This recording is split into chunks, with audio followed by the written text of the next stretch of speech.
പാവിത്രത്തിൻ്റെ ഒരു അപ്കമിങ് എപ്പിസോഡിലേക്ക് എല്ലാവർക്കും സ്വാഗതം. പോലീസ് വിക്രമിനുമായുള്ള അന്വേഷണം തകൃതിയായി നടത്തുന്നുണ്ട്. ഒരു സെർച്ച് വാറണ്ടുമായി അവർ വേദയുടെ വീട്ടിലെത്തുന്നുണ്ട്. ഇൻസ്പെക്ടർ ശങ്കരനാരായണനോട് പറയുന്നുണ്ട്, സാർ ഒരു സെർച്ച് വാറണ്ട് ഉണ്ട്. ഇത് കേട്ട് ശങ്കരനാരായണൻ പറയുന്നുണ്ട്, എന്ത് സെർച്ച് വാറണ്ട് ഉണ്ടെന്നോ? ഇതൊരു ജഡ്ജിൻ്റെ വീടാണ്, നിങ്ങൾക്ക് അറിയാവുന്നതല്ലേ. എൻ്റെ വീട്ടിൽ സെർച്ചോ എന്ന് ചോദിക്കുകയാണ്. ഇത് കേട്ട് പോലീസുകാരൻ പറയുന്നുണ്ട്, അത് സാർ വിക്രമിനായുള്ള അന്വേഷണം നടന്നുകൊണ്ടിരിക്കുകയാണ്. ഇത് കേട്ട് ശങ്കരനാരായണൻ പറയുന്നുണ്ട്, വിക്രമിനെ അന്വേഷിച്ചു കൊണ്ടിരിക്കുന്നതിന് എൻ്റെ വീട്ടിൽ എന്തിനാണ് സെർച്ച് ചെയ്യുന്നത്? ഞാനൊരു ക്രിമിനലിനെ ഒളിപ്പിച്ച് വെച്ചിട്ടുണ്ടെന്നാണോ നിങ്ങൾ ഈ പറയുന്നത്?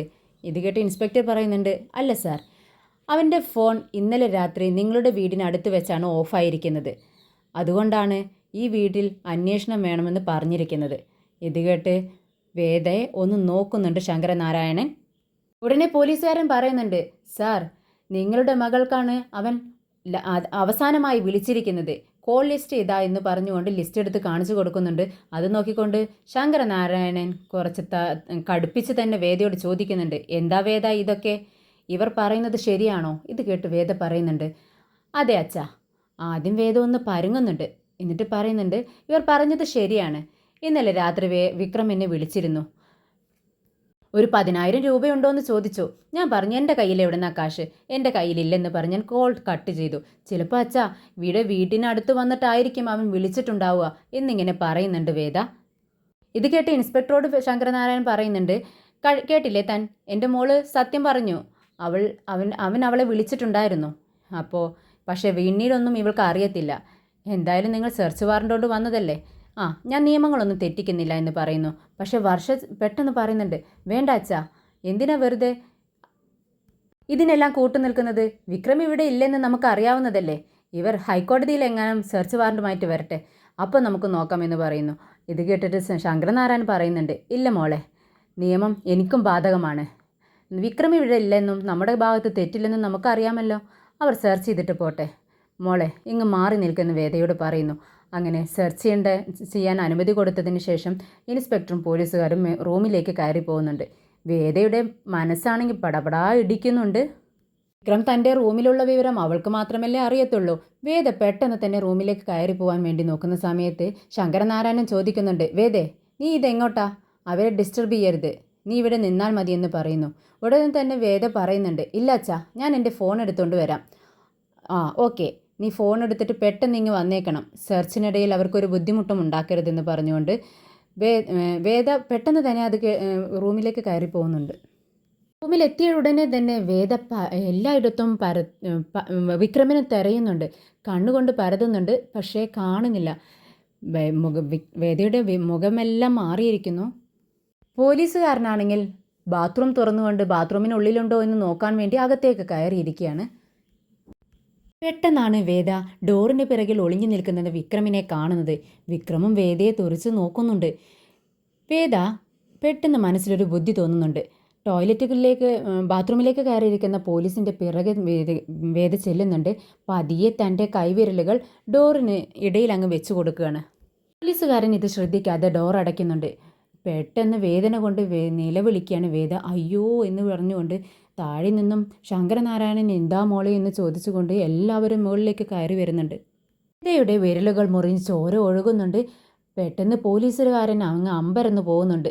സോറി മാഡം, സോറി എന്ന് പറയുന്നുണ്ട്. സാരമില്ല, അറിയാതെയല്ലേ എന്ന് വേദ പറയുന്നുണ്ട്. അപ്പോഴേക്കും ശങ്കരനാരായണനും പത്മയും എല്ലാം ഓടി വന്ന് വേദയെ പിടിച്ചിരുത്തുന്നുണ്ട്. മകളുടെ വേദന കണ്ട് ശങ്കരനാരായണൻ അവരോട് ദേഷ്യപ്പെടുന്നുണ്ട്. ഇപ്പോൾ നിങ്ങൾക്ക് മതിയായോ? നിങ്ങളുടെ സെർച്ചൊക്കെ കഴിഞ്ഞെങ്കിൽ ഒന്ന് പോയി തരാമോ എന്ന് ചോദിക്കുകയാണ്. ഇൻസ്പെക്ടർ കോൺസ്റ്റബിളിനോട് പറയുന്നുണ്ട്, എന്താടോ ഇതൊക്കെ ശ്രദ്ധിച്ച് ചെയ്യണ്ടേ? സോറി സാർ, ഞാൻ അറിഞ്ഞില്ല. ആ കുട്ടി വാതിലിനിടയിൽ കൈവച്ചത് ഞാൻ കണ്ടില്ലെന്ന് പറയുന്നുണ്ട്. അങ്ങനെ അവർ സോറി പറഞ്ഞുകൊണ്ട് അവിടെ നിന്നും ഇറങ്ങിപ്പോകുന്നുണ്ട്. പത്മ മുറിവെല്ലാം ക്ലീൻ ചെയ്ത് പഞ്ഞി വെച്ച് മുറിവെല്ലാം കെട്ടിക്കൊടുക്കുന്നുണ്ട്. എന്നാൽ ശ്രീ പറയുന്നുണ്ട്, അമ്മേ ഹോസ്പിറ്റലിലേക്ക് പോകണോ? ഞാൻ കൊണ്ടുപോകാമെന്ന് പറയുന്നുണ്ട്. പക്ഷെ പത്മ പറയുന്നുണ്ട്, ഇല്ല, ഇത് കുഴപ്പമൊന്നുമില്ല. വിരലുകൾക്ക് സ്ക്രാച്ചോ ഒടിവോ എന്തെങ്കിലും ഉണ്ടെങ്കിൽ നീര് വന്നേനെ, ഇപ്പോൾ കുഴപ്പമൊന്നുമില്ല, അത് മാറിക്കോളും എന്ന് പറയുന്നുണ്ട്. വേദയും പറയുന്നുണ്ട് കുഴപ്പമില്ല, അങ്ങനെ എന്തെങ്കിലും ഉണ്ടെങ്കിൽ നമുക്ക് നാളെ ഹോസ്പിറ്റലിൽ പോവാം എന്ന് പറയുന്നുണ്ട്. ഞാനൊന്ന് കിടക്കട്ടെ അമ്മ എന്ന് പറഞ്ഞുകൊണ്ട് പെട്ടെന്ന് വേദ അങ്ങ് റൂമിലേക്ക് പോകാൻ വേണ്ടി നോക്കുകയാണ്. അപ്പോൾ ശ്രീ പറയുന്നുണ്ട്, വർഷേ നീ കൂടെ അവളെപ്പം ചെല്ല്. ഇത് കേട്ടിട്ട് വേദ പറയുന്നുണ്ട്, ഏയ് വേണ്ട ചേട്ടാ, എനിക്ക് കുഴപ്പമൊന്നുമില്ല, നിങ്ങൾ എന്തിനാ ഇങ്ങനെ ടെൻഷൻ അടിക്കുന്നത്, കയ്യിലൊരു ചെറിയ മുറിവാകുമ്പോഴേക്കും ഇങ്ങനെ എന്തിനാ ടെൻഷൻ ആവുമെന്ന് ചോദിക്കുന്നുണ്ട്. ഇങ്ങനെ പെട്ടെന്ന് തന്നെ വേദ റൂമിലെത്തുന്നുണ്ട്. പെട്ടെന്ന് ഡോറടച്ച് കുറ്റിയിടുകയാണ്. എന്നിട്ട് വിക്രമിൻ്റെ അടുത്ത് ചെന്ന് ചോദിക്കുന്നുണ്ട്, വിക്രം ഞാൻ നിനക്ക് ജ്യൂസ് എടുക്കട്ടെ. ഇത് കേട്ട് വിക്രം വേദയുടെ മുഖത്തേക്ക് നോക്കുന്നുണ്ട്. എന്നിട്ട് ചോദിക്കുന്നുണ്ട്, എന്തിനാടി നീ എനിക്ക് വേണ്ടി ഇത്രത്തോളം എല്ലാം കഷ്ടപ്പെടുന്നത്? ഒന്നും അറിയാമത്തതുപോലെ അവൾ നിൽക്കുക. ഞാൻ എന്തായാലും ഇവിടെ നിന്ന് പോവാ, ഇന്ന് തന്നെ പോവുമെന്ന് പറയുന്നുണ്ട്. ഇത് കേട്ടിട്ട് വേദ പറയുന്നുണ്ട്, എന്താ നീ നിനക്ക് തോന്നുമ്പോൾ വരും, തോന്നുമ്പോൾ പോവും, അതിനൊന്നും പറ്റത്തില്ല. നീ വിളിച്ചതുകൊണ്ടല്ലേ ഞാൻ നിൻ്റെ അടുത്ത് വന്ന് നിന്നെ ഇവിടെ കൂട്ടിക്കൊണ്ടു വന്നത്. ഞാൻ ഇതെല്ലാം നിനക്ക് വേണ്ടി ചെയ്തു, എന്നിട്ട് നീ ഇപ്പോൾ എൻ്റെ അനുവാദം ഇല്ലാതെ ഇവിടുന്ന് പോകുമെന്നാണോ പറയുന്നത്? ഇത് കേട്ട് വിക്രം പറയുന്നുണ്ട്, പിന്നെ ഞാൻ എന്താണ് ചെയ്യേണ്ടത്? നീ കഷ്ടപ്പെടുന്നതെല്ലാം കണ്ടുകൊണ്ട് ഞാൻ നിൽക്കണോ? എനിക്കതിഷ്ടമല്ല. എനിക്കൊരു കുഴപ്പവുമില്ല ഇപ്പോൾ. എന്നെ നോക്ക്, ഞാൻ ആരോഗ്യത്തോടല്ലേ ഇരിക്കുന്നത്. എനിക്കിന്ന് തന്നെ പോകണം എന്ന് പറഞ്ഞ് വിക്രം വാശി പിടിക്കുന്നുണ്ട്. അപ്പോൾ വേദ പറയുന്നുണ്ട്, ഓഹോ അങ്ങനെയാണെങ്കിൽ നീ പോ എന്ന്. ഇത് കേൾക്കുന്ന വിക്രം പറയുന്നുണ്ട്, ഞാൻ ഈ വീട്ടിലേക്ക് വന്നതേ തെറ്റ്. നിനക്ക് വിളിച്ചതും തെറ്റായിപ്പോയി. ഇനി നീ തന്നെ പറ, ഞാൻ എന്ത് ചെയ്യണം? ഇത് കേട്ട് വേദ പറയുന്നുണ്ട്, നീ ഞാൻ പറയുന്നത് പോലെ കേൾക്ക്. നിൻ്റെ ക്ഷീണമൊക്കെ മാറട്ടെ, എന്നിട്ട് നിനക്ക് ഇവിടെ നിന്ന് പോവാം. അല്ല, അതിന് മുൻപേ പോകണമെന്നുണ്ടെങ്കിൽ ഞാൻ അമ്മയെ വിളിക്കും, അമ്മ ഇവിടെ വന്ന് നിന്നെ കൊണ്ടുപോട്ടെ. ഇത് കേട്ട് വിക്രം പറയുന്നുണ്ട്, എന്ത് അമ്മയെ വിളിക്കുമെന്നോ? എടി നിനക്ക് ബുദ്ധിയില്ലേ? അമ്മ ഇവിടെ വന്നാലുള്ള പ്രശ്നങ്ങളൊക്കെ നിനക്ക് അറിയാവുന്നതല്ലേ. ഞാനിവിടെ ഉണ്ടെന്ന് അറിഞ്ഞാൽ പോലീസുകാർ വരും, നിൻ്റെ അച്ഛനാണത് മാനക്കേട്. ഇത് കേട്ടിട്ട് വേദ പറയുന്നുണ്ട്, ഓ ഇപ്പം എൻ്റെ വീട്ടുകാരുടെ മാനക്കേടിനെ കുറിച്ചൊക്കെ നിങ്ങൾ ചിന്തിക്കാൻ തുടങ്ങിയോ? ഇത് കേട്ട് വിക്രം തല താഴ്ത്തിയിരിക്കുന്നുണ്ട്. അങ്ങനെ താഴെ ചെന്ന് വേദ പ്ലേറ്റിൽ കുറച്ച് ഇഡ്ഡലിയും സാമ്പാറും എല്ലാം എടുക്കുന്നുണ്ട്. എന്നാൽ ഒരു പ്ലേറ്റിൽ ഇഡ്ഡലി എടുക്കുന്നത് കണ്ടിട്ട് വർഷ ചോദിക്കുന്നുണ്ട്, അല്ല ഇതെന്താ വർഷേ ഇത്രയൊക്കെ ഭക്ഷണം? ഇത് കേട്ടിട്ട് വേദ ചോദിക്കുന്നുണ്ട്, അതെന്താ എനിക്ക് ഇത്രയൊന്നും കഴിച്ചാൽ പറ്റത്തില്ലേ? ഞാൻ കുറേശ്ശെയായി ഇടയ്ക്കിടയ്ക്ക് കഴിക്കാൻ വേണ്ടിയിട്ടാണ്. എന്താ വല്ല കുഴപ്പമുണ്ടോ എന്ന് ചോദിക്കുകയാണ്. ഇത് കേട്ടിട്ട് വർഷ പത്മയുടെ മുഖത്ത് നോക്കുന്നുണ്ട്. എന്നിട്ട് പറയുന്നുണ്ട്, ഏയ് എന്ത് കുഴപ്പം, നീ കഴിച്ചോ. അങ്ങനെ വേദ ഭക്ഷണവുമായി റൂമിലെത്തുന്നുണ്ട്. അങ്ങനെ വിക്രമിന് കൊടുക്കുന്നുണ്ട്. വിക്രം കഴിക്കാനായി ശ്രമിക്കുന്നുണ്ട്, പക്ഷേ കൈ കൊണ്ട് പറ്റുന്നില്ല. വേദ ഉടനെ തന്നെ അവൻ്റെ കയ്യിൽ നിന്നും അത് വാങ്ങിച്ച് ഞാൻ നിൻ്റെ വായിൽ വെച്ച് തരാം എന്ന് പറഞ്ഞുകൊണ്ട് കുറേശ്ശെയായി വിക്രമിൻ്റെ വായിൽ വെച്ച് കൊടുക്കുന്നുണ്ട്. വിക്രമനാണെങ്കിൽ ഇതെല്ലാം കണ്ട് അത്ഭുതത്തോടെ വേദയുടെ മുഖത്തേക്ക് തന്നെ നോക്കിയിരിക്കുന്നുണ്ട്. വേദ ചോദിക്കുന്നുണ്ട്, എന്താ വിക്രം ഇങ്ങനെ നോക്കുന്നത്? ഞാൻ നിന്നോടൊരു കാര്യം ചോദിക്കട്ടെ? വിക്രം പറയുന്നുണ്ട്, ചോദിക്ക്. അല്ല, നീ ആ അപകടം പറ്റിയ സമയത്ത് എന്തുകൊണ്ടാ എന്നെ തന്നെ വിളിച്ചത്?